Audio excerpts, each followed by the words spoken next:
भिवानी नगर परिषद में हुए करोड़ों के घोटाले के सामने आने के बाद अब इस घोटाले की व्यापक जांच की मांग को लेकर व्यापक जन समर्थन जुटने लगा है। इसे लेकर अब सेवानिवृत्त सीनियर आईएएस अधिकारी सुरेश कुमार गोयल ने उपायुक्त आरएस ढिल्लों को पत्र लिखकर 9 महत्वपूर्ण बिंदुओं पर जांच करने की मांग उठाई है।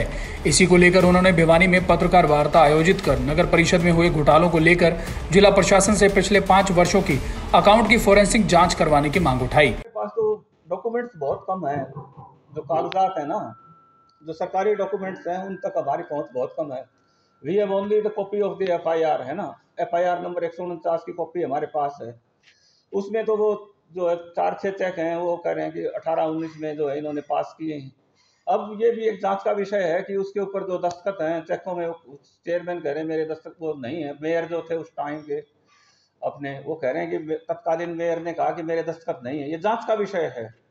तो दूसरी बात यह है कि मान लीजिए कि दस्तखत नहीं है, तो अकाउंट जो खोले क्या उसमें उनकी सहमति ली गई थी या नहीं ली गई थी, ये तो फाइल देख के ही पता चलेगा ना। उनकी जो अकाउंट खोला जिसमें से वो ट्रांसफर किए गए फर्मों को, वो उनकी सहमति से खोले गए या नहीं खोले गए चेयरमैन की। दूसरी बात यह है कि उसमें चेयरमैन के जो मोहर लगी हुई है, सील, ऑफिशियल सील, वो क्या जाली है या असली है, ये भी एक जांच का विषय है।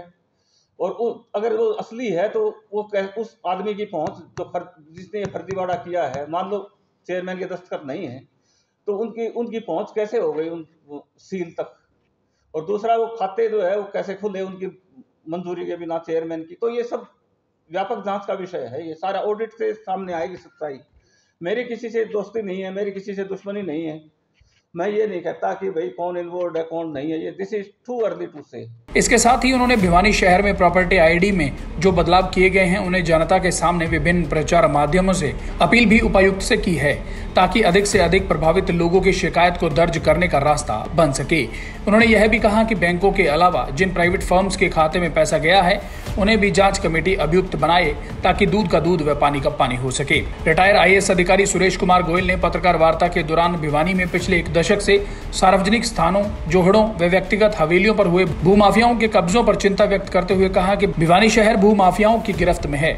ऐसे में अब समय आ गया है कि सामाजिक संगठनों से जुड़े लोग व शहर के जागरूक लोग एक मंच पर आकर भिवानी जिले में हुए व्यापक भ्रष्टाचार जैसे मुद्दों को लेकर आवाज उठाएं तथा प्रशासन व जनप्रतिनिधियों पर दबाव बनाकर भिवानी शहर को भ्रष्टाचार से मुक्त करने का कार्य करें। उन्होंने कहा कि उन्होंने जो 9 बिंदुओं पर उपायुक्त को पत्र लिखा है उस पर अगर कोई कार्रवाई नहीं होती तो वे जल्द ही इसके खिलाफ सड़कों पर उतरकर व्यापक जन समर्थन तैयार कर आवाज उठाने से गुरेज नहीं करेंगे। उन्होंने कहा कि उनके प्रशासनिक अनुभव के अनुसार तथ्यों की जांच कर उन्हें भिवानी नगर परिषद में हुए भ्रष्टाचार को लेकर 9 महत्वपूर्ण बिंदुओं पर घोटाले की जांच को लेकर सुझाव दिए हैं।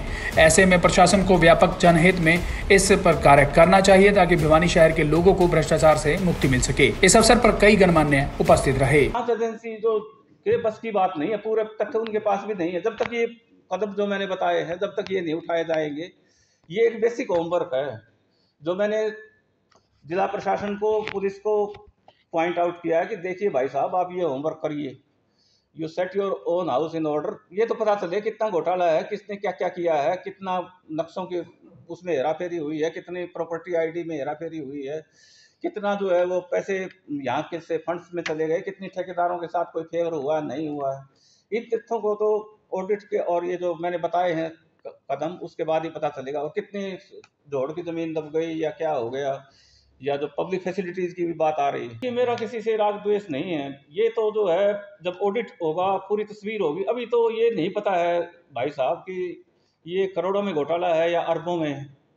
तो पूरी तस्वीर तो आए कि और किस किस ने किसको पैसे दिए, आगे कहाँ गए। मनी ट्रेल जब ऑडिट से होगा तो सारे राज खुलेंगे, इसमें बहुत परतें खुलेंगी।